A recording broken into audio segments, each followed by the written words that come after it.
네, 이번 시간에는 1910년도의 항일 운동에 대해서 알아보도록 하겠습니다. 사실 중요도, 출제 빈도수에 따라서 빨간색, 검정색 뭐 이렇게 나눠 쓰지만 뭐 요 시기에 이렇게 활동하셨던 분들을 감히 제가 그렇게 나눠서 쓰는 것이 맞는 일인가 싶긴 해요. 그래도 이제 시험을 대비하는 거니까 출제 빈도수에 따라서 구분을 한 거라고 생각해 주시면 되겠습니다. 판서, 그러니까 칠판에다가 글씨 많이 하지 않을 거고요. 제가 이제 지난 시간에 나눠드린 자료, 그리고 우리 교재에다가 이제 빠진 거 채워넣는 식으로 하도록 하겠습니다. 지금부터 저도 이제 보면서 채워나가야 돼요. 그럼 시작해 보도록 하겠습니다. 일단 국내적인 상황과 국외적인 상황으로 나눠서 볼 수 있겠죠. 국내적인 상황은요. 무슨 회죠? 신민회라든지 이런 비밀 결사 단체들이 생겼습니다. 비밀 결사 단체. 그리고 국외적인 상황을 보면요. 국외적인 상황을 보면 이제 항일 무장 투쟁을 준비하기 위해서 독립군 기지들을 세우기 시작합니다. 그래서 국외에 독립운동 기지들을 설치를 한다. 요것을 이제 기본으로 보시면 되겠습니다. 일단 요 비밀결사 단체부터 간단하게 짚고 넘어가도록 하겠습니다. 이거 지역별로 나눠볼 수 있는데요. 평양, 서울, 전라도, 경상도 이렇게 나눠볼 수 있겠습니다. 일단 평양부터 보면요. 거기 보면 기성단, 자립단, 송죽회 나와 있죠. 이건 그냥 읽어보세요. 기성단이랑 자립단은 이제 대성학교, 안창호, 요 대성학교와 관련돼 있는 단체입니다. 그리고 송죽회는 숭의여학교와 관련돼 있는 단체고요. 그리고 서울에는 신민회 있었습니다. 이 신민회는 명동 쪽에서 집회를 많이 가졌다고 합니다. 비밀 모임을 많이 가졌다고 합니다. 그래서 신민회는 이제 데라우치 암살 미수 사건, 그러니까 안학사변 요거, 그리고 백오인 사건, 요것을 계기로 이제 일제의 탄압을 받아서 해체당한 단체다라는 것까지. 신민회는 저번 시간에 봤으니까 안 보는 겁니다. 대성학교, 오산학교, 뭐 이런 거 이제 국외 항일 무장운동 준비, 뭐, 그리고 공화정제 주장했다. 그리고 비밀견사 단체다. 다 했네. 네. 어쨌든 뭐 그랬습니다. 그리고 자기 회사, 뭐 이런 거 출판, 이런 거 했다라는 것까지. 전 진짜 다 했네요. 네, 그렇습니다. 그럼 지난 시간에 보지 않은 이제 전라도 지역과 경상도 지역의 단체에 대해서 보도록 하겠습니다. 일단 독립의금부가 있었고 전라도 지역에 독립의금부가 있었습니다. 독립의금부는요, 옆에 경상도 지역에 있는 대한광복회와 비교해서 보셔야 합니다. 둘 다 비밀결사 단체인 건 맞아요. 근데 정치적인 주장 방향이 완전히 다릅니다. 독립의금부 같은 경우는 여기 이제 밑줄 그어두시면 돼요. 북벽주의라는 걸 얘기했다라는 거죠. 이거는요, 무슨 뜻이냐면요, 전제군 주제를 얘기하는 겁니다. 전제군 주제로 다시 돌려야 한다라는 뜻입니다. 근데 대한광복회는 공화정 체제를 주장을 했지요. 공화정 체제를 주장을 했습니다. 완전히 대비되는 거죠. 하지만 두 단체의 목적은 달랐다. 그 두 단체의 목적은 둘 다 독립운동이었다라는 사실을 기억해 두시면 되겠습니다. 독립의금부 같은 경우는 중요한 사람으로 이제 임병찬을 들 수 있는데요. 이 사람은 이제 고종의 밀서를 받아서 활동하기도 했었습니다. 그래서 이제 국권 반환 요구서를 제출하기도 했다. 뭐 이런 활동까지 좀 참고적으로 알아두시고요. 그리고 대한광복회, 박상진, 김좌진 이런 사람들. 김좌진이 지금 아직 한반도에 있는 상태입니다. 지금 나중에 이제 일제에 쫓기고 뭐 그리고 이제 항일 무장 투쟁을 하기 위해 이제 우리나라 국경을 떠나가게 되는 거죠. 그리고 이 대한광복회 같은 경우는 항일 무장 투쟁을 준비하고 있었다. 그래서 만주사관학교라든지 뭐 이런 군사 조직들을 설치하고 있었다. 네, 만주사관학교 빠져있네요. 만주사관학교 적어놓으세요. 만주사관학교. 그럼 이제 국내 비밀결사단체는 뭐 대강 본 거라고 할 수 있겠습니다. 그리고 지금 지도를 보면요. 여기를 보면 이제 여기에 명칭들이 있어요. 이 신한청년당 그 맨 왼쪽에 나와 있죠. 여기는 상해입니다. 상해. 그리고 지금 경학사 부민단 여기 나와 있는 부분 이쪽은 서간도 지역이고요. 간도의 서쪽 간도. 간도의 서쪽이 아니라 서쪽 간도. 그리고 중광단, 서전, 서숙 이런 거 나와 있는 데는 북간도입니다. 북간도, 간도의 북쪽. 그리고 성명의 권업회 이렇게 나와 있는 데는 이제 여기는 연해주입니다. 러시아의 연해주. 요게 이제 기본입니다. 그러면 한번 보도록 할게요. 일단 네, 상하이 쪽은 좀 이따 보고요. 일단 서간도 지역부터 보도록 하겠습니다. 경학사, 부민단 이런 거 있었다. 근데 여기서 정말 중요한 건 이제 서간도에 신흥무관학교가 중요합니다. 신흥무관학교. 이 신흥무관학교가 중요하고요. 이 신흥무관학교는 나중에 거기 나와 있지만 서로군정서로 이어지게 됩니다. 그리고 북간도 지역. 북간도 지역은 거기 나와 있지만 일단 중광단 나왔죠. 중광단.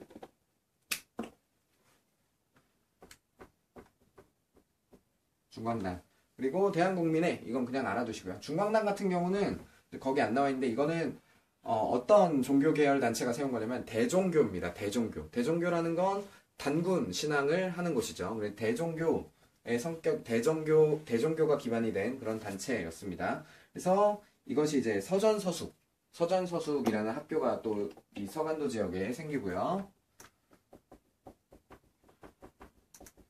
서전서숙은 이상설. 헤이그 특사 이상설입니다. 그 이상설. 그리고 여기 또 명동학교.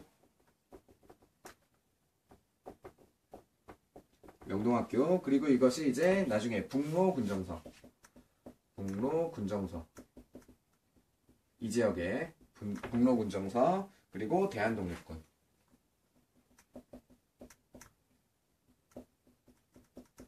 여기 안 썼죠? 네. 서로 군정서. 이 부분에 대해서 이렇게 이름만 알려드리는 이유는 20년대 공부할 때 다시 봐야 되기 때문입니다. 그냥 흐름을 좀 알아놓으시라는 거예요. 흐름만. 그리고 이제 연해주로 가겠습니다. 연해주 같은 경우는 성명의 권업회 요거는 그냥 두시고요. 중요한 거는 이제 대한광복군 정부가 중요합니다. 요것도 이제 이상설이죠.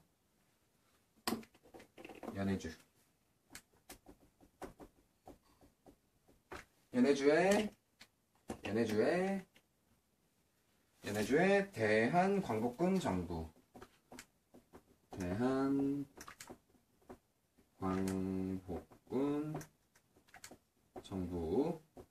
대한광복군 정부 있었고요. 그리고 1919년에 대한국민의회.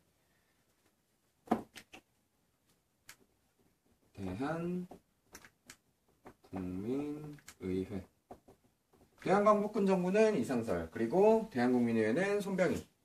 네, 이렇게 기억해 두시면 되겠습니다. 그러니까 국외 지역에는 독립운동기지를 설치했고, 그리고 국내 지역에는 비밀 결사단체들이 있었다라는 거, 이 위치적인 부분을 알아두시면 되겠습니다. 그럼 다시 교재로 좀 넘어가 볼게요. 교재에 74강이네요. 1910년대 독립운동. 여기 보면 정리가 되어서 나와 있습니다. 그러니까 국내 비밀결사운동. 근데 여기에 지금 안 나와 있는 것 같은 경우는 여기에 안 나와 있는 거는 저번 시간에 배운 이제 저저번 시간인가요? 신간에 배웠죠. 애국개몽 운동할 때 신간에 배웠고, 비밀결사단체, 기성단 자립단 송죽회 이런 거 있었다. 기성단 자립단 송죽회는 잘 나오지 않아요. 근데 그냥 이름만 알아두시면 되겠습니다. 그리고 신민회는 자세히 봤고요. 그리고 독립의금부 봤죠. 독립의금부 봤고, 대한광복회 봤습니다. 그리고 뭐 조선국권회복단 이런 게 있었는데 이것도 그냥 참고적으로 알아두시면 되겠습니다. 국외 독립운동기지 만주 이게 바로 간도 지역이죠. 서간도, 북간도 이렇게 나눠서 공부했죠. 그래서 삼원보 지역의 신흥강습소, 그리고 서로 군정서, 요 서간도 지역 말하는 거죠. 그리고 명동촌, 용정촌의 중광단, 북로군정서, 서전서숙, 명동학교, 요게 이제 북간도 지역을 얘기하는 겁니다. 밀산부 한흥동의 이상설, 밀산부 한흥동 이런 것들은 이제 이상설 이승희가 주도했다. 요거 그냥 참고적으로 이렇게 알아두시면 되겠습니다. 그리고 연해주 지역에는 블라디보스톡 신안촌에 성명회 권업회 대한광복정부 그다음에 전로 항목회 중앙총회 대한국민 이것이 이제 대한국민의회로 이어지게 된다라는 거. 네, 여기서 중요한 건 대한광복군 정부 그리고 대한국민의회 요 두 개 알아두시면 되겠습니다. 그리고 상하이 지역 신안청년단 이 신안청년단 같은 경우는 나중에 상하이 임시정부로 이어지게 됩니다. 그러면은 이제 문제는 저기 풀어보시고요. 그리고 이 서간도 지역 있잖아요. 서간도 지역. 이 서간도 지역 같은 경우는 신민회 활동을 하던 사람들이 이쪽 지역으로 많이 진출을 합니다. 그래서 뭐 신흥무관학교 그리고 이 서로군정서를 형성하는 데 많은 영향을 미치기도 했고요. 네, 그러면은 이 부분은 이제 이 정도로 하고 넘어갈 수 있겠습니다. 네, 그리고 여기에 이제 미주의 대한인 국민회 있네요.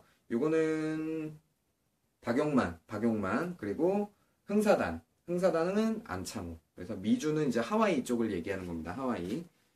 네, 그럼 넘어가서 이제 3.1운동 보도록 할게요. 3.1운동. 여기 보면 3.1운동 같은 경우 이제 영향을 받은 것들이 나와 있죠. 무호독립선언.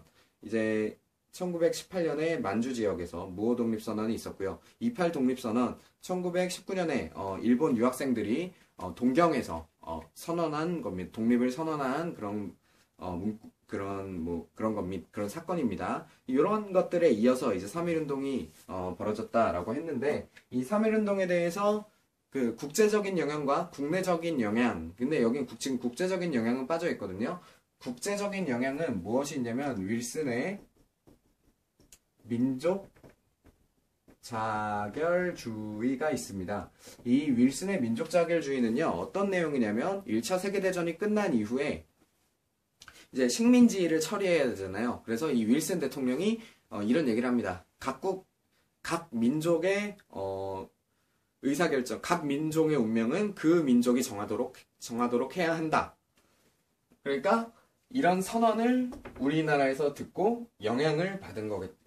그럼 우리도 이렇게 한번 해봐야겠다라는 영향을 받을 수 있었겠죠. 그래서 국외적인 영향으로는 윌슨의 민족 자결주의가 있었다라는 거. 그리고 이 고종 인산일이라는 거는 이제 고종이 이제 죽어요. 고종이 죽고, 근데 이 고종의 독살설 이런 것들이 퍼지기 시작합니다. 그리고 이 고종 인산일에 이제 제사를 지내야 되잖아요. 순종 같은 경우 이 고종이 죽은 날 이제 사람들을 다 이렇게 거기에 참석하게 만듭니다. 그러니까 요거는 분위기를 조성해 주는 거예요. 순종이 분위기를 조성한 거예요. 물론 이게 3.1운동의 분위기를 순종이 조성했다라는 것까지는 좀 이렇게 과한 해석입니다만 이 순종이 여기를 이렇게 이런 국민들이 모일 수 있는 백성들이 모일 수 있는 자리를 만들어 줬고요. 그리고 여기에 중요한 것은 이제 민족 대표 33인이 어디서 했는지 안 나왔네요. 태화관에서 민족대표 33 기미독립선언서라는 걸 낭독을 합니다.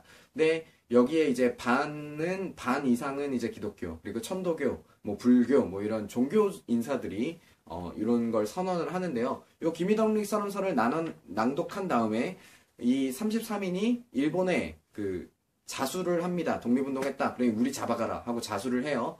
근데 지금 사람들은 많이 모여있는 상태잖아요. 그러니까 어떤 학생이 기미독립선언서를 가지고 가서 그 백성들 앞에서 이걸 읽어요. 이걸 읽고 거기서부터 민족들의 울분이 이제 나오기 시작하면서 우리가 이제 3.1운동이 시작이 된 겁니다. 근데 이 3.1운동 같은 경우는요, 어떻게 전개가 되었냐면 이제 도시였겠죠, 도시. 그러니까 3.1운동 이제 도시에서 지금 고종의 인산일을 계기로 사람들이 모여 있는 상태입니다. 그래서 지금 여기 이제 서울에 휴교령이 한번 내려져요. 휴교령. 그래가지고 그 학생들이 지방으로 다 내려가게 될 거 아니에요. 그러니까 도시에서 농촌으로 그리고 전국적으로 확산되게 되는 겁니다. 그리고요.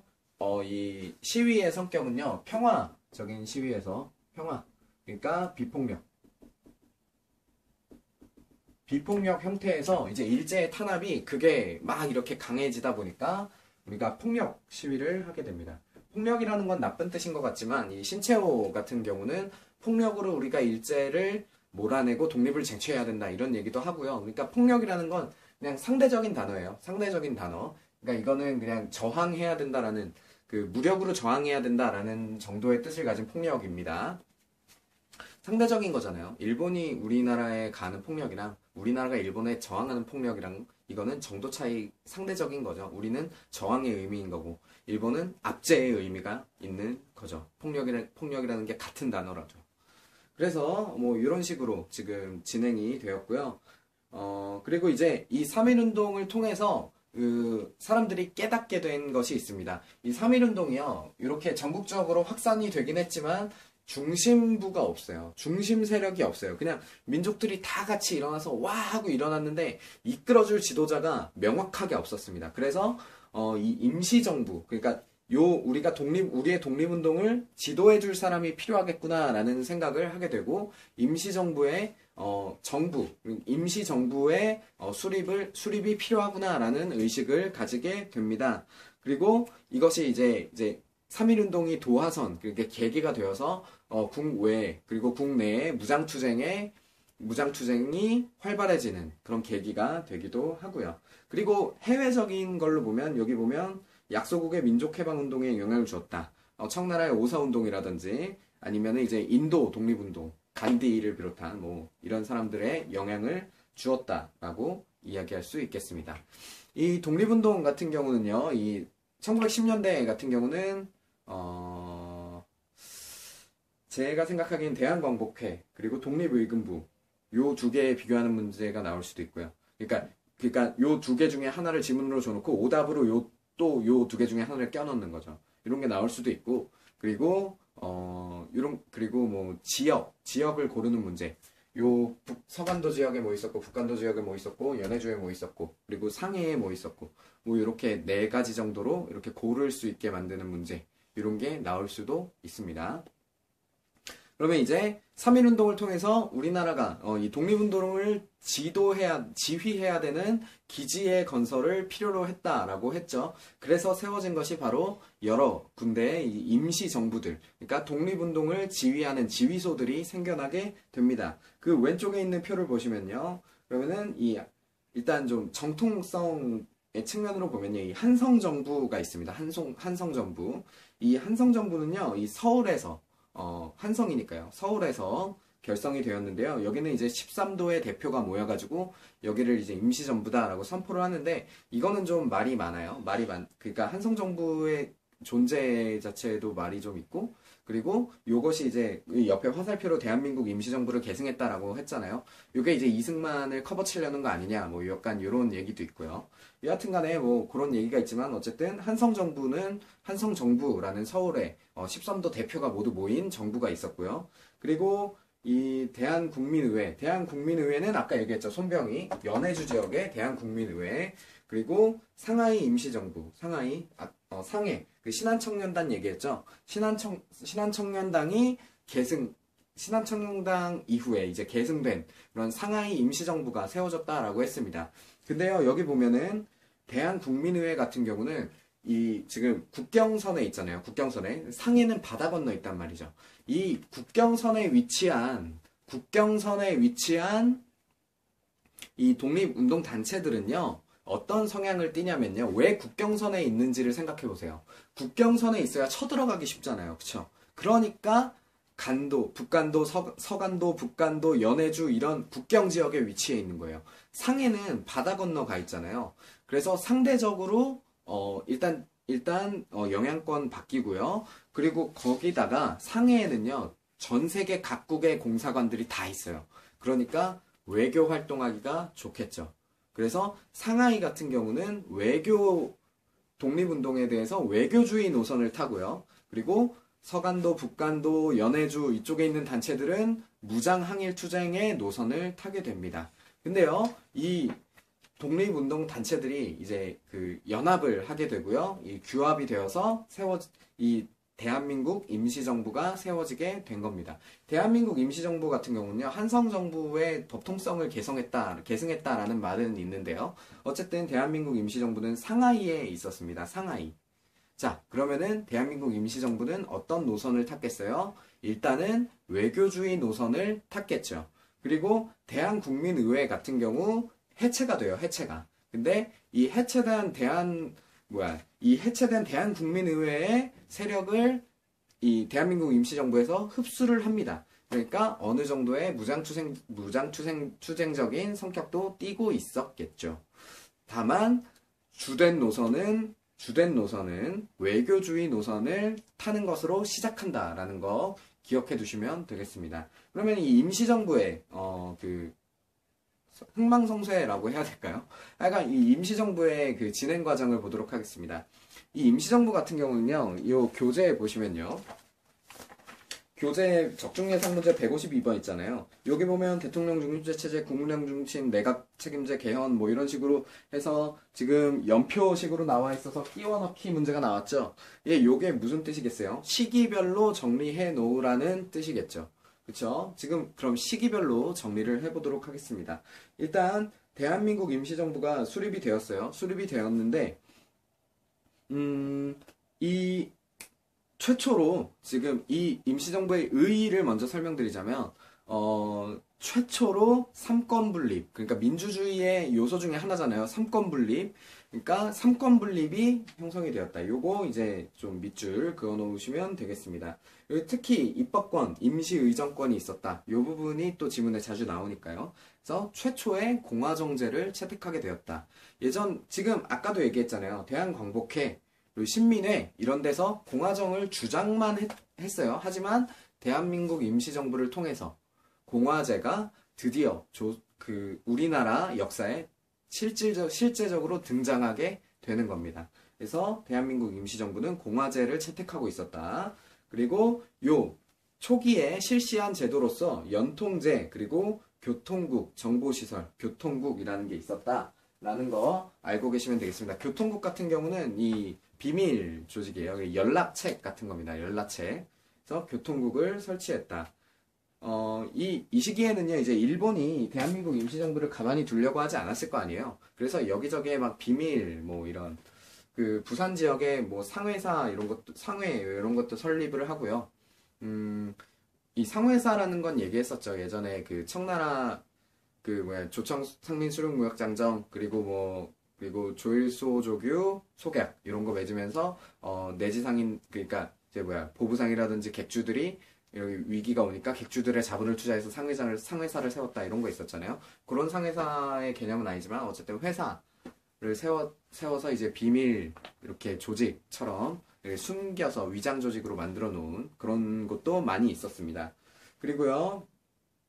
이제 또 요 흐름을 보도록 하겠습니다. 요때 이 대한민국 임시정부의 내부적인 갈등을 만드는 사건이 있었는데요. 이것이 이승만 국제연맹 청원 사건입니다. 요 사건은 이제 요게 몇 년도지? 19년이었나? 19년이었나? 뭐 그래요. 네, 안 나와 있네요. 어쨌든 이승만의 국제연맹 청원 사건이 이 내부의 갈등을 빚게 돼요. 국제연맹에 뭘 청원하냐면요. 이승만이 국제연맹이 이 대한민국 임시정부를 좀 통치해 주십시오. 그러니까 대한민국을 국제연맹의 권한 밑에 놓게 해 주십시오. 뭐 이런 부탁을 합니다. 그러니까 지금 대한민국 임시정부 안에 있는 사람들은 이게 뭐야? 이게 무슨 헛소리야?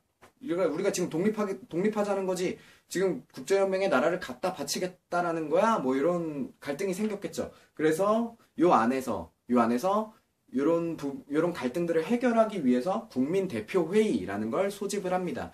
이 국민대표회의에서는요, 이제 창조파, 그리고 개조파 간의 갈등이 있었는데, 창조파 같은 경우는 이제 신채호를 필두로 한 그런 파였어요. 근데 창조파는 대한민국 임시정부가 이렇게 잘못하고 있으니까 없애고 다시 만들자였고요. 개조파 같은 경우는 안창호가 주가 되었는데요. 야, 잘못했으면 내부에서 이제 처리해서 잘 이렇게 개선해 나가면 되지 뭘 없애냐? 이렇게 주장했던 파예요. 근데 요 국민대표 회의에서의 협상이 결렬이 되었습니다. 그리고 이제 2년 후에 이승만이 탄핵을 당하고요. 2대 대통령으로 박은식이 등장하게 됩니다. 이 박은식 같은 거는 혼의 역사, 뭐 이런 이제 사학자였어요. 박은식이 2대 대통령으로 등장을 하게 되고요. 그리고 이승만은 이제 탄핵을 당하게 됩니다. 이승만은 탄핵을 당했고요. 네, 뭐 할 말은 많지만 일단 시험 대비를 해야 되기 때문에. 네, 영상이 끊겼죠. 할 말은 많은데 그 말 하지 말라고 영상이 끊겼다라고 생각이 드네요. 시험에 관련이 없으니까. 네, 그렇습니다. 그리고 이 독립운이 뭐냐, 대한민국 임시정부 같은 경우는 뭐 서로군정서라든지 북로군정서라든지 이런 무장단체랑도 연계가 되어 있었어요. 그러니까 완전히 이런 그 뭐랄까 완전히 뭐 군사적인 걸 배제한 형태는 아니었다라는 거 기억해 두시면 되겠습니다. 아까 까먹은 것 같아요. 아까 얘기 안 한 것 같아요. 얘기했나요? 네, 뭐 그랬을 겁니다. 특히 이 서로군정서 같은 경우는 나중에 참의부로 개편이 됩니다. 참의부로 개편이 됩니다. 그리고 이제 박은식이 2대 대통령이 되었어요. 그리고 그 이후에 박은식이 이제 대통령에 오르면서 이 대통령제가 대통령이 이렇게 혼자 독단적으로 뭔가 잘못을 하면 위험하겠구나라는 생각을 하게 되었겠죠. 그래서 이것을 절충하는 내각 책임제를 실행하게 됩니다. 그리고 그것에 나아가서 2년 후에는 아예 국무위원 집단 지도체제를 하게 되고요. 그러니까 지금 대통령제 초기부터 지금 대통령의 권한이 점점 줄어들고 있는 겁니다. 줄어들고 있는 거예요. 그리고 이제 이 이후에 이제 30년대의 상황을 좀 보도록 하겠습니다. 31년도에 이제 한인애국당이 합류를 하게 됩니다. 한인애국당, 그러니까 합류라기보다 이제 한인애국당이 활약을 했죠. 이 이봉창, 윤봉길 의사. 윤봉길 의사가 이제 폭탄을 던졌잖아요. 그때 국민당 장개석이 이제 그거에 감명을 받아서 대한민국 임시정부를 후원을 하게 됩니다. 그리고 이제 40년도에 가면 네, 이 32년도부터 이 40년도까지는 그 어떤 시기였냐면 대한민국 임시정부가 도망을 다니던 시기였어요. 대한민국 임시정부를 일본이 가만히 놔두지 않았을 거 아니에요. 그래서 계속 견제하고 잡으려고 하고 없애려고 한단 말이죠. 그래서 요 30년도 시기는 대한민국 임시정부가 도망을 다니던 시기예요. 그래서 결국 40년이 되면 충칭에 정착을 하게 됩니다. 그래서 지금까지 말씀드린 거는 그 대한민국 임시정부의 상해 시대, 상하이 시대라면 이제부터 말씀드리는 이 40년도부터의 시기는 충칭 시대입니다. 충칭 시대. 이 시기는 이제 본격적으로 항일 무장투쟁을 했다라고 생각하시면 될 것 같아요. 그럼 좀 쭉 보도록 하겠습니다. 지금 여기 빠져있는 부분이 있는데요. 41년도에, 42년 나오기 전에 41년도에 일본에 선전포고를 합니다. 일본에 선전포고를 하고요. 그리고 건국강령 이런 거를 선포하기도 합니다. 그리고 42년도에 이제 그 김원봉이 합류했다 그랬잖아요. 김원봉 같은 경우는 조선의용대. 이 조선의용대의 일부 세력들이 또 대한민국 임시정부에 합류를 하게 돼요. 그래서 이것도 또 빠졌는데 43년에 영국이라든지 미얀마라든지 이런 곳에 대한민국 임시정부가 군대를 파견하기도 하고요. 그리고 44년에는 주석체제, 40년도에는 주석체제였잖아요. 주석체제. 근데 여기에 이제 부주석을 설치하게 되었어요. 44년에 되면. 그리고 여기는 이제 특수부대 OSS랑 같이 합동훈련을 하기도 하고 했었습니다. 네, 요렇게 하면 좀 급하게 된 것 같지만, 10년대 민족운동을 전부 다 알아보게 된 겁니다. 중요한 부분은요, 아까 말씀드렸지만, 지역별로 알아두셔야 돼요. 지역별로. 서간도, 북간도, 연해주, 상하이, 그리고 미주는 특히 하와이. 지역별로 공부를 좀 하시고요. 3.1운동 같은 경우는, 이 진행 과정을 자세하게 알기보다는, 무호독립선언, 28독립선언, 그리고 이 요소들을 알아두세요. 뭐, 민족대표 33인, 그리고 윌슨의 민족자율주의, 이런 핵심이 되는 키워드들이 있어요. 고종의 인산일, 그리고 유관순, 이렇게 될 수도 있겠죠. 그리고, 이 성격, 처음엔 비폭력 운동이었으나 저항의 의미로 폭력적인 성격으로 변해간다. 근데 폭력이 그런 나쁜 의미의 폭력이라고 이해하시면 또 안 되고요.